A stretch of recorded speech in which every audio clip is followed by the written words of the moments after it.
नई चीज हर एक को अच्छी लगती है, मगर दोस्ती जितनी पुरानी हो इतनी ही गहरी और मजबूत होगी।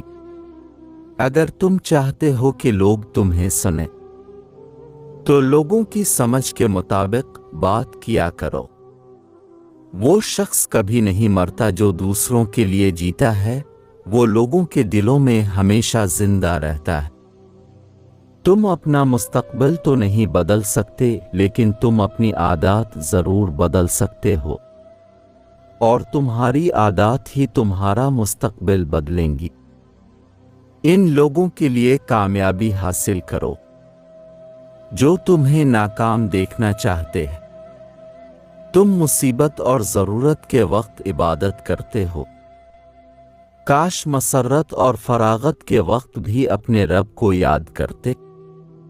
असल ज़ैनत इस बात को समझना है कि हम दुनिया, जिंदगी और अपने आप के बारे में बहुत कम जानते हैं। अच्छा इंसान अच्छा ही होता है, मगर जब इंसान कोई बुराई करता है तो बेहतर बनने का अहल हो जाता है।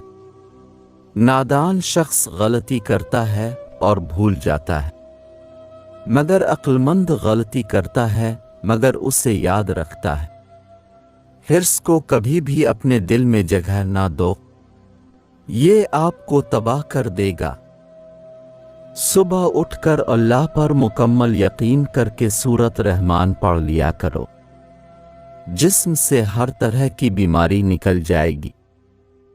जितनी जल्दी करोगे इतनी ही देर लगेगी। हमेशा सब्र से काम लिया करो। दानाओं की ज़बान में खुदा की ताकत होती है। अक्लमंद हमेशा गम और फिक्र में मुब्तला रहता है। अगर आपको हमारी वीडियो अच्छी लगे तो हमारी वीडियो को लाइक और चैनल को लाजमी सब्सक्राइब कर लें।